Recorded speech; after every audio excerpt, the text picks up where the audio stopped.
Hi guys, welcome to my channel. Guys, ఈరోజు అయితే ఒక ఇంట్రెస్టింగ్ టాపిక్తో మేము ముందుకు వచ్చాను. అదేంటంటే నరదృష్టి తొలగిపోవాలి అంటే ఏం చేయాలి అని మనలో చాలామందికి ఒక డౌట్ అనేది ఉంటుంది కదా. సో ఏం లేదు ఫ్రెండ్స్, 3 రెమెడీస్ చేసుకోండి, మీకు నరదృష్టి అనేది ఉండదు.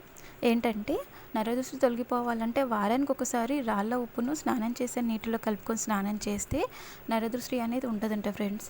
అదే కాకుండా శారీరక అలసట, అనారోగ్య సమస్యలు, సోమర్తనం లాంటివి కూడా ఉండవట. ముఖ్యంగా మనం పుట్టిన రోజుల్లో లేదా మంగళవారం రోజు చేస్తే ఈ నరదృష్టి అనేది తొలగిపోతుందట. అంతేకాకుండా అదే మనం వ్యాపారాలు చేసే చోట్ల కంటి దృష్టి తొలగిపోవాలంటే నిమ్మకాయను సగానికి కోసి మధ్యలో కుంకుమ అద్ది వాకిటికి ఇరువైపులా ఉంచితే అది కూడా మంగళవారం రోజు చేస్తే చాలా మంచిదంట ఫ్రెండ్స్. ఏదైతే నరదృష్టి ఉంటుందో అది వెంటనే తొలగిపోతుందట.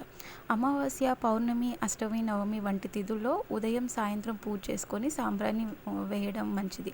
పచ్చకర్పూరం, కస్తూరి, పసుపు, అత్తర్లను గోమూత్రంలో కలిపి ఇంట వ్యాపారం చేసే చోట కలిపితే నరదృష్టి తొలగిపోతుందట. ఆదాయం లభిస్తుందట. రుణ బాధలు ఉంటే వినాయకుడి ఆలయంలో అర్చన చేయడం మంచిదట. కొలువైన పూజ చేసుకోవాలంట. కులదైవానికి పూజ చేసుకోవాలి.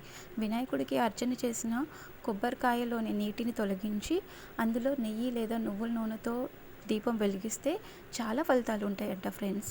అంతేకాకుండా శుక్లపక్షంలో వచ్చే శని ఆదివారాలు సముద్రానికి వెళ్ళి ఆ నీటిని వాటర్ బాటిల్లో తెచ్చుకొని అందులో పసుపు పొడిని కలిపి ఇంట్లో కార్యాలయంలో చల్లితే నరదృష్టి అనేది తొలగిపోతుందట. So please guys,